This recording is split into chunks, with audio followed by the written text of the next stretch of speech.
आइए,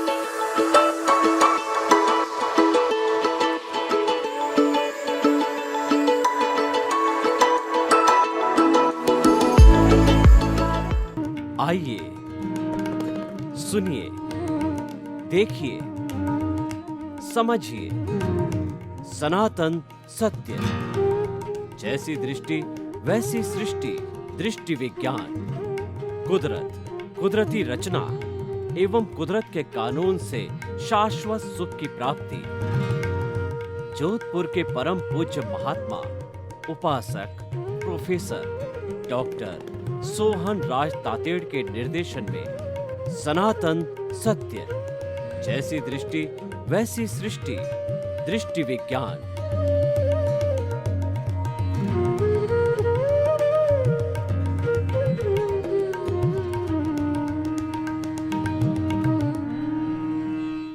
चंदेषु निम्मलयरा आइचेषु अयं पयासैरा सागरवर गंभीरा सिद्धा सिद्धिं मम दिशन्तु सिद्धा सिद्धिं मम दिशन्तु। हम सभी का जीवन मंगलमय हो। विश्व के समस्त प्राणी 7.8 अरब की जनसंख्या का मंगल हो, उनको सुख मिले, शांति मिले, आनंद मिले, मुक्ति मिले, कोई प्राणी किसी को कष्ट न दे और हम मानव लोगों से जुड़ी हुई दूसरी जो है प्राणी जगत है उन सब की रक्षा करें, क्योंकि उनकी रक्षा का दायित्व हमारे पर ही है। वो बेचारे इतने डेवलप नहीं, हम पर ही आश्रित हैं और हम इस कुदरत माँ का अतिरिक्त दोहन न करें। हमको हे माँ ऐसी जागृति दे, ऐसी हमको शक्ति दे और ऐसा हमको संकल्प दे कि हम कुदरत को समर्पण कर सकें, क्योंकि वही हमारी माँ है, वही हमको मुक्त करने वाली है। सनातन सत्य, जिसको यूनिवर्सल ट्रुथ कहा जाता है, जिसको सार्वभौम सत्य कहा जाता है, जिसको ultimate reality of the world कहा जाता है, वह कार्य हम आपको प्रेषित कर रहे हैं। क्यों कर रहे हैं? क्योंकि इसके पीछे हमारा उद्देश्य यही है कि हम आपको एक अच्छा इंसान बनाना चाहते हैं, आपको ऐसा एक आइडियल व्यक्ति बनाना चाहते हैं कि सभी आपको लाइक करें। जहाँ आप परिवार में रहते हो, समाज में रहते हो, तो सब आप उसकी आँख के तारे बने रहो, आँख का काजल बने रहो कि आपको लाइक करे, आपकी प्रशंसा करे, आपका प्रोत्साहन करे, आपको सज्जन व्यक्ति माने। ऐसी स्थिति जहाँ होती है वह आदमी के पुण्योदय से होती है, आदमी के भाग्योदय से होती है। और भाग्योदय के लिए भी पुरुषार्थ करना पड़ता है। पुरुषार्थ और भाग्य एक सिक्के के दो पहलू होते हैं। तो ये सारा कार्य हम अलग अलग एपिसोड्स के माध्यम से करते हैं। आज का हमारा बहुत सुंदर एपिसोड है कि हर आत्मा में परमात्मा का वास। देखिए, आत्मा को परमात्मा क्यों कहा गया है? ऐसा कहा गया है कि आत्मा सो परमात्मा। हम आपको बताना चाहते हैं कि आत्मा तो वही है। उसके मुख्य दार्शनिक भाषा में उसके मुख्य 3 स्तर किए गए हैं। पहला जो स्तर है वो है जीवात्मा, जिसको बहिरात्मा कहते हैं और जिसको स्वार्थ की चेतना भी कहा जाता है। स्वार्थ बुरा नहीं है, परंतु excess of everything is bad. जब स्वार्थ बहुत ज़्यादा बढ़ जावे, दूसरों के लिए कष्टकारी हो जावे, तब वो बुरा माना जाता है। लिमिट में हर चीज़ अच्छी होती है, लिमिट के बाहर कहीं भी नहीं जाना चाहिए। लिमिट के बाहर की बुद्धि भी खराब है। जो व्यक्ति बहुत ज़्यादा बुद्धि वाला हो जाता है, लिमिट के बाहर चला जाता है, तो कभी वो पागल ही हो जाता है। हमारे पागलपन और प्रखर बुद्धिवान के बीच में बहुत थोड़ा अंतर है। एक लाइन ऑफ डिमार्केशन अधिक है। अगर वो हाईली इंटेलेक्चुअल व्यक्ति जो है वह एक्सेस की श्रेणी में चला जाता है, तो वो पागल भी हो जाता है। जितने ये पागल होते हैं वो आर्त ध्यानी होते हैं और वह एक्सेस ऑफ एवरीथिंग इस बैड की श्रेणी में चले जाते हैं। किसी एक पक्ष को सारा समय एक तरफ ही वो डाइवर्ट हो जाते हैं, वो संतुलन नहीं करते हैं। संतुलन के बिगड़ने के कारण ही पागल की स्थिति आती है। और पागल भी एक हिसाब है, ये भी मनुष्य का पापोदय है, ये आ जाता है। सभी कुछ हम जो भुगत रहे हैं वो हमारे हिसाब के रूप में हमें लेना पड़ेगा। यही लॉ ऑफ नेचर है, यही सनातन सत्य है, इसको हमें जानना होगा। इसको जाने बिना हम शाश्वत सुख की प्राप्ति नहीं कर सकते, शाश्वत सुख की नींव नहीं लगा सकते। तो पहली आत्मा हमारी है स्वार्थ की चेतना। स्वार्थ की चेतना वाला बहिर आत्मा या जो है हमारा जीवात्मा क्या सोचता है, मैंने पिया, मेरे बैल ने पिया, कुआं डहे तो डहे। यानी मैंने पी लिया पानी, मेरे बैल ने पी लिया, अब मैं तो जाता हूँ, पीछे से कुआं चाहे डहे या रहे, मुझे कोई लेना देना नहीं। ऐसे स्वार्थी लोग होते हैं कि अपने 10 रुपए के भले के लिए सामने वाले का 1000 रुपये का नुकसान हो जाए, कोई परवाह नहीं, मेरे 10 रुपये बचने चाहिए। ये स्वार्थ की चेतना है। मेरा घर भरना चाहिए, मेरे बंगले बनने चाहिए, मैं करोड़पति बनना चाहिए, सब लोग मुझे कहे कि बहुत बड़ा व्यक्ति है, चाहे मैं एन केन प्रकारेण बाई हुक और क्रुक और by all means I should earn the money to get the high rank in the society, to get the society status.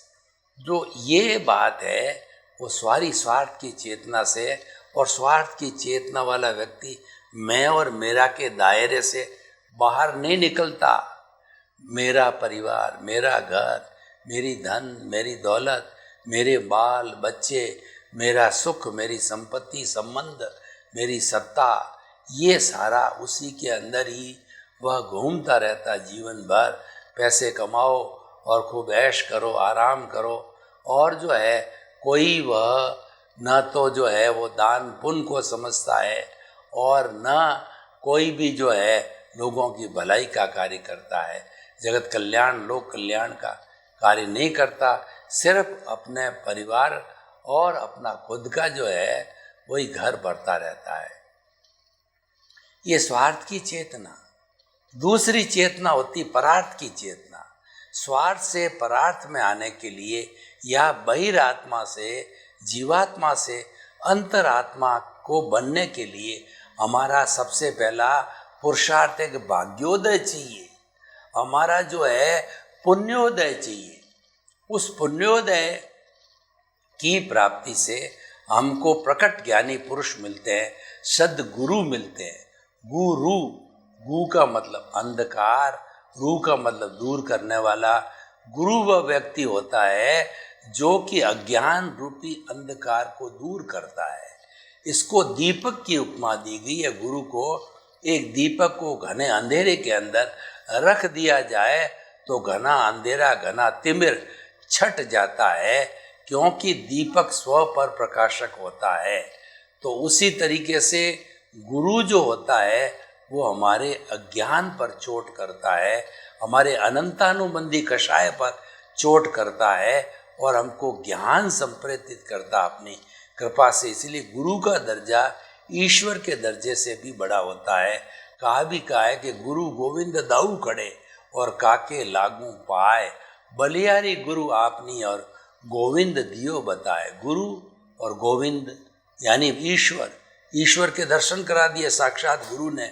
अब दोनों खड़े हैं मेरे सामने। असमंजस की स्थिति है कि पहले मैं गुरु के पैरों का नमन करूं, प्रणाम करूं, या ईश्वर को प्रणाम करूं।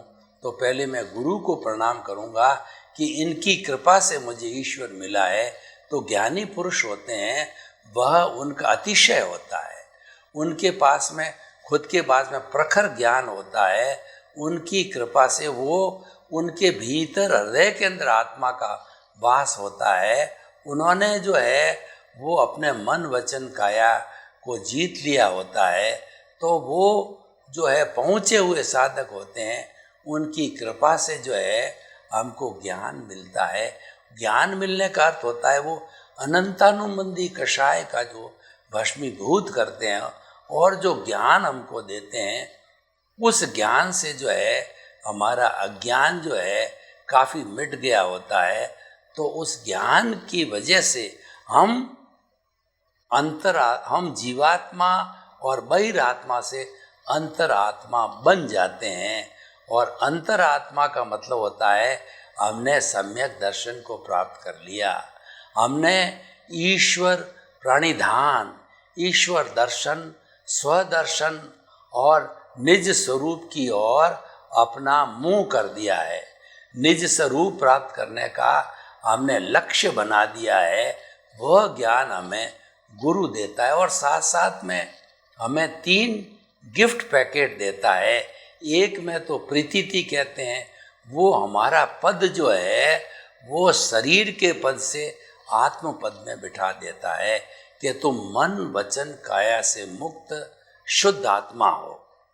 इस जो है पद पे हमको बैठा देता है और ये समझा देता है कि मन वचन काया तथा उससे जुड़ी हुई हर अवस्था मात्र कुदरती रचना है, जिसका संचालन कुदरत करती है। और वह अवस्था होने के कारण वह हर संयोग के साथ वियोग जुड़ा हुआ है। वह नाशवान है, वह जड़ है, वह टेम्परेरी है और केवल दशा मात्र है। जब केवल दशा मात्र और टेम्परेरी है, जो आपने अर्जन किया उसके अनुरूप ही विसर्जन हो रहा है। और वह सारी जो एक टेप रिकॉर्डर के रूप में मन वचन काया की 3 बैटरी हैं जो आप चार्ज करके आए हो, वही 3 बैटरी हैं इस जन्म में डिस्चार्ज रूप में हो रही है। तो सब कुछ एक मैकेनिकल मोड है। उस मैकेनिकल मोड के अंदर आपकी कोई भी स्वतंत्रता नहीं है। अब आप उसके अंदर टांग अड़ाओ तो आपकी मर्जी है, टांग आपकी टूटेगी, क्योंकि आप तो फेर बदल कर नहीं सकते हो। वो तो ऐसी फिल्म है जो फिल्मा ली गई है। आपने कभी थिएटर में देखा होगा 2.5 घंटे में वो फिल्म 2 बार 3 बार 5 बार कई बार दिखाई जाती है, तो वो फिल्म बिल्कुल एज इट इज चलती है। जबकि वो फिल्माया जाता है तो कितने करेक्शन दिए जाते हैं, हीरो हीरोइन विलियन, और कितने शॉट लिए जाते हैं, कितने 100 शॉट में से 10 15 20 25 शॉट ही मान्य होते हैं, बाकी सब काट दिया जाता। कितना करेक्शन। उसका करेक्शन करने के बाद फाइनल स्टेज आती है, वह एक दो है डीवीडी के रूप के अंदर बन जाती है। 3 घंटे की फिल्म के रूप में 1 GB 2 GB की, वो हम देखते रहते हैं। तो क्या आप उस जो है जो बोल रही है हीरो हीरोइन है विलियन, क्या उसका डायलॉग चेंज करा सकते हो?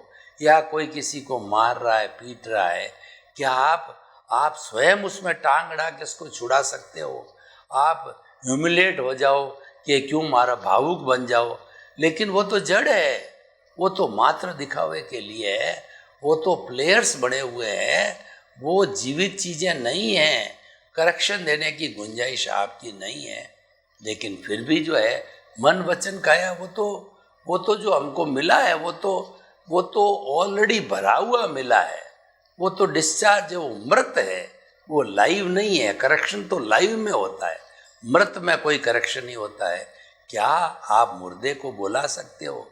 क्या मुर्दा आँख टिमटिमा सकता है? क्या मुर्दा जैसे मैं हाथ हिला रहा हूँ वैसा हिला सकता है, गर्दन हिला सकता है, बोल सकता है, प्रवचन दे सकता है, एक्शन कर सकता है? जबकि वह सही अवस्था में हो और बड़ा प्रवचनकार हो तो बहुत अच्छा प्रवचन दे सकता है, या बहुत बड़ा न्यायाधीश हो, हाई कोर्ट का जज हो, तो वो न्याय भी दे सकता, मुर्दा नहीं दे सकता। वो तो जड़ है, वो तो जो है बिल्कुल पुद्गल है। तो हम यही तो कहना चाहते हैं कि वह हमको सिखा दिया जाता है अंतरात्मा में, इसको अलग जानो।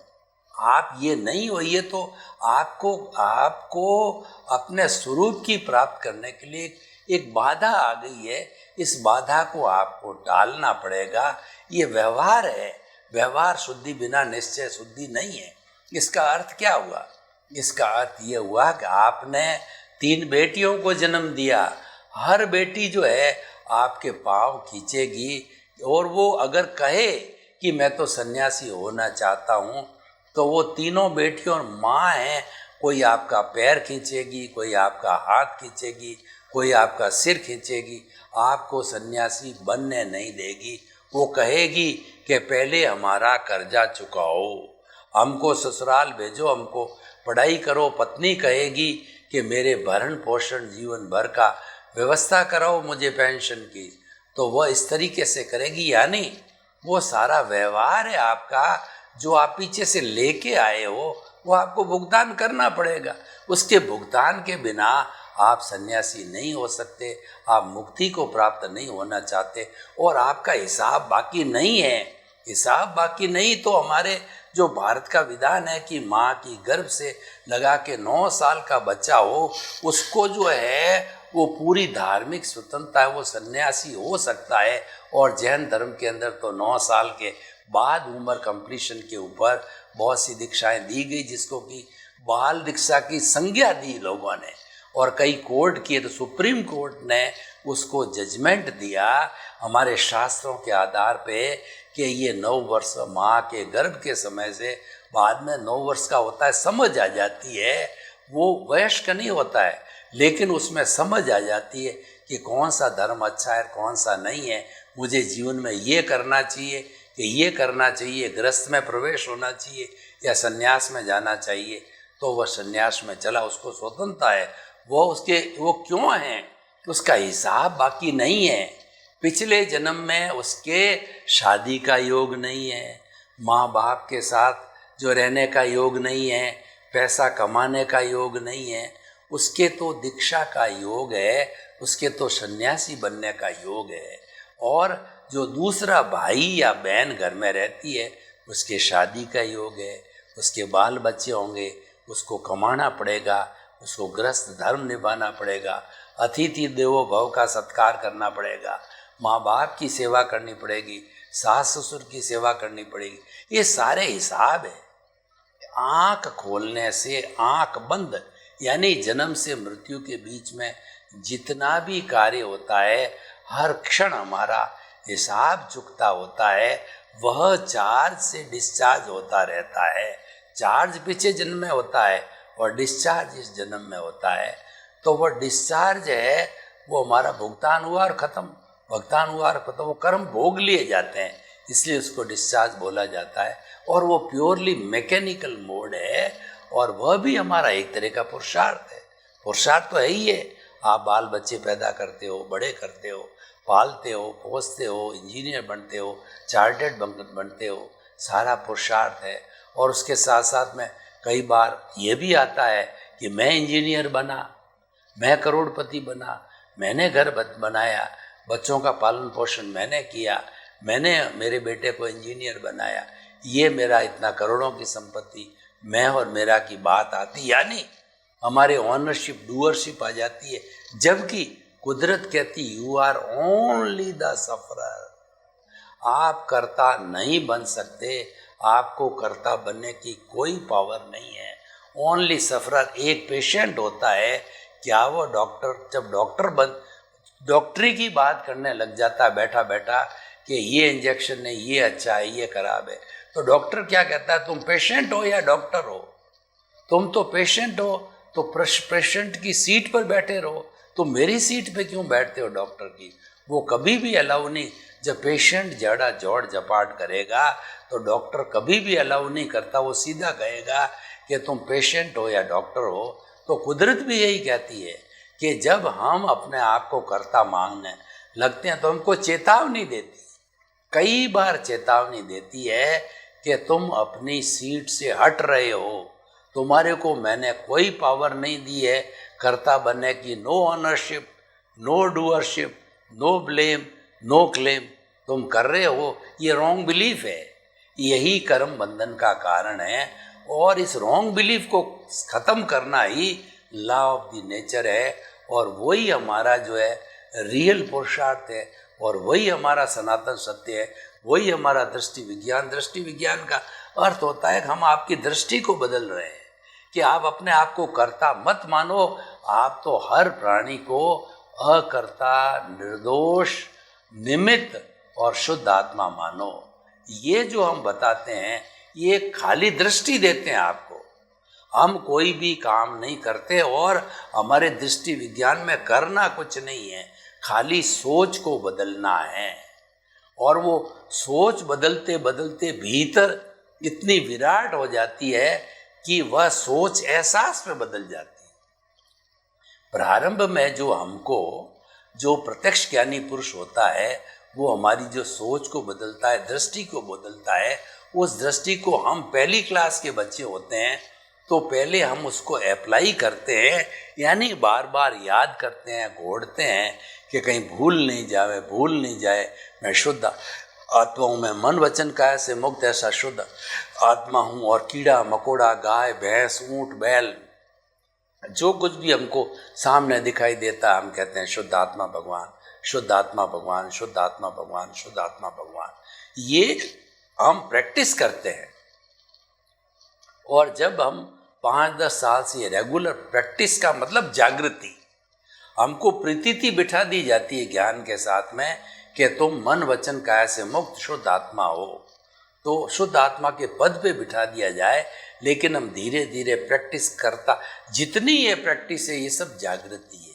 क्योंकि हमारे को प्रतीति तो करा दी, ज्ञान 2 घंटे के साथ ही प्रतीति करा देती है कि तुम आदो चोर। और वो प्रतीति और एक ज्ञान अक्रम विज्ञान है। ज्ञान उसको मिलता है जिसका भाग्योदय है, पुण्योदय है। इसकी टोटल जो है ड्यूरेशन ऑफ द अक्रम विज्ञान इज 250-100 ईयर्स ओनली। ये उन्हीं को मिलेगा जो बहुत अत्यंत भाग्यशाली हो। और अक्रम क्रम का मतलब बिना किसी ऑर्डर के, बिना किसी क्रम के, ये लॉन्ग जंप है, ये हाई जंप है, ये लिफ्ट है, ये फ्लाइट है, हमको शीघ्र ले जाता है। शीघ्र ले जाने का मतलब ये है कि आप जितना क्रमिक मार्ग की जो मन वचन काया को शुद्ध करने की बात कर रहे हो, वो मन वचन काया को अलग कर देते हैं। वो तो कहते हैं कि ये तो मन वचन काया, ये तो कुदरत के ताबे है, वो उसको उसकी कोई छेड़छाड़ करने के लिए उसको नहीं कहते हैं। वो तो दृष्टि विज्ञान कहते हैं। आपकी दृष्टि को बदलो, आप तो शुद्ध भावों में आओ। शुद्ध भावों का अर्थ ये है कि आप तो हरि अनंत, हरि कथा अनंत, जो भीतर हरि बैठा, प्रभु बैठा है, उसका स्मरण करो।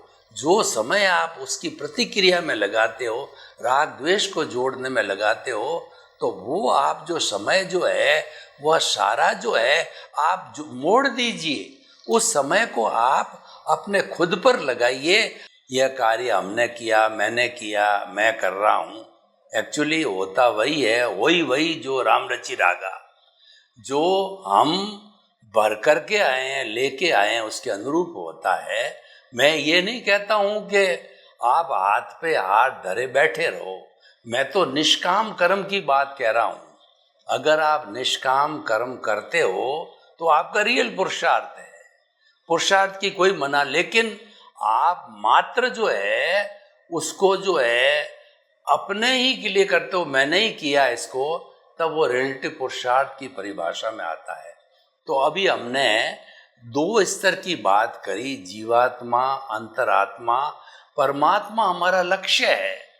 हर आत्मा में परमात्मा का वास का मतलब ये हुआ कि हमारी अल्टीमेट स्टेज है परमात्मा बनने की स्टेज होती है। परमात्मा भी 2 तरह के होते हैं, एक जीवित परमात्मा होते हैं, एक परमात्मा मुक्त अवस्था वाले परमात्मा होते हैं। जीवित जो परमात्मा कौन से होते हैं कि जिन्होंने 8वें गुणस्थान में क्षपक श्रेणी ले ली, या दूसरे शब्दों में बात करूं जिनकी जागृति बहुत हाई लेवल की होती है, वो एक तरीके से परमात्मा। और जिसने 8वां गुण स्थान ले लिया जो कि क्षपक श्रेणी का है, तो निश्चित जो है अगर वो 11वें को टच नहीं करता है, 11वें को छोड़ के जाता है, तो निश्चित ही परमात्मा है।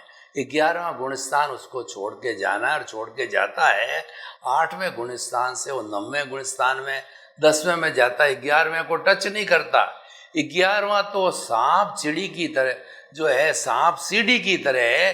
11वें गुणस्थान में तो जैसे सांप काटता है और हम नीचे जो 1 नंबर पे आ जाते हैं, उसी तरह से वह जो है कषाय उपशमन वाला है। तो उपशमन जो है वो चिंगारी भभक जाती है और हम नीचे आ जाते हैं। तो 11वां छोड़ के जो 8वें से 11वां छोड़ देता है शपक श्रेणी वाला, वो 12वें के अंदर जो है वो वीतरागी हो जाता है। और 12वें में वीतरागी से अंतर्मुहूर्त के अंदर 13वां गुणस्थान वाला केवली हो जाता है।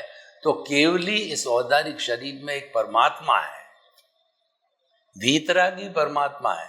शपक श्रेणी और जो उपसम श्रेणी न लेता है, शपक श्रेणी वाला उपसम श्रेणी लेता नहीं है, तो इसकी शपक श्रेणी की नींव, शपक श्रेणी के अंदर नींव लग जाती है परमात्मा बनने की। तो दूसरे शब्दों में हम ये कहते हैं कि जो लोग परमार्थी होते हैं, यानी जिन्होंने अपना सारा जीवन जो है परमार्थ के लिए लगा दिया, वो अपने कोई अर्थ की बात नहीं करते, कंचन कामिनी से दूर होते हैं, वो मठाधीश नहीं होते और कोई भी ऐसा कार्य नहीं करते हैं जिसमें उनको सांसारिक सुखों की प्राप्ति हो और या अपना जो है वो पद प्रतिष्ठा की बात हो। ऐसे जो जीव होते हैं उनके लिए कहा गया है कि चाह गई चिंता मिटी, मनुआ बेपरवाह, जिनको कुछ न चाहिए वो ही शहंशाह। जो सिद्ध पुरुष होते हैं, जो सच्चे सन्यासी होते हैं, वो उनके चरणों में राजा महाराजा मिनिस्टर कुबेरपति सब नमते हैं, क्योंकि उन्होंने अपनी चाह को समाप्त कर दिया। तो कंडीशन ये है कि केश जो है ना, केश लोच करने से या कपड़ा बदलने से व्यक्ति के कषाय का शमन नहीं होता है। कषाय का शमन तो व्यक्ति को भावना में होता है। अंतरात्मा भीतर का विषय है और परमात्मा सबसे हाईएस्ट स्टेज है। तो अंतरात्मा बिने तो आप परमात्मा बन ही नहीं सकते हो। तो परमात्मा, हर आत्मा में परमात्मा का वास का मतलब ये है, हर आत्मा में परमात्मा बनने की, मुक्त होने की अर्हता छिपी हुई है। भेद में छिपा हुआ अभेद है, द्वैत में छिपा हुआ अद्वैत है। उसको ढूंढना है और वह रियल पुरुषार्थ से ही ढूंढा जा सकता है। जो हमारा रिलेटिव पुरुषार्थ है वो तो हमारे सांसारिक कार्यों तक सीमित रहता है और सांसारिक जो हमको जितनी भी पुण्य की सामग्री मिलती है वो हमारा पिछले जन्म में धार्मिक क्रिया की वजह से पुण्य मिलता है। हर धार्मिक क्रिया के साथ में पुण्य का बंध लिखा हुआ होता है, जुड़ा हुआ ऑटोमेटिकली बोनस रूप में होता है। जितनी जितनी आप धार्मिक क्रिया करो, बोनस आपके अकाउंट के अंदर उतना पुण्य जो है अकाउंट के अंदर क्रेडिट हो जाता है और वही हमको मिलता है। तो हमने आत्मा के 3 स्तर आपको बताए, जीवात्मा यानी बहिरात्मा या स्वार्थ की चेतना, अंतर आत्मा यानी भीतर की आत्मा, और वह परार्थ की चेतना, और परमात्मा यानी जो है वो परम अर्थ की साधना होती है। तो हमारा लक्ष्य परमात्मा बनने का है, तो हम उस लक्ष्य पर केंद्रित रहें। वह रियल पुरुषार्थ दृष्टि विज्ञान से मिलेगा, वो सनातन सत्य से मिलेगा, वो लॉ ऑफ द नेचर है। सबके प्रति मंगल भावना, शुभकामना। सर्वे भवन्तु सुखिनः, सर्वे सन्तु निरामया। लोक के सब जीवों को सुख मिले, शांति मिले, आनंद मिले, मुक्ति मिले, यही शुभकामना।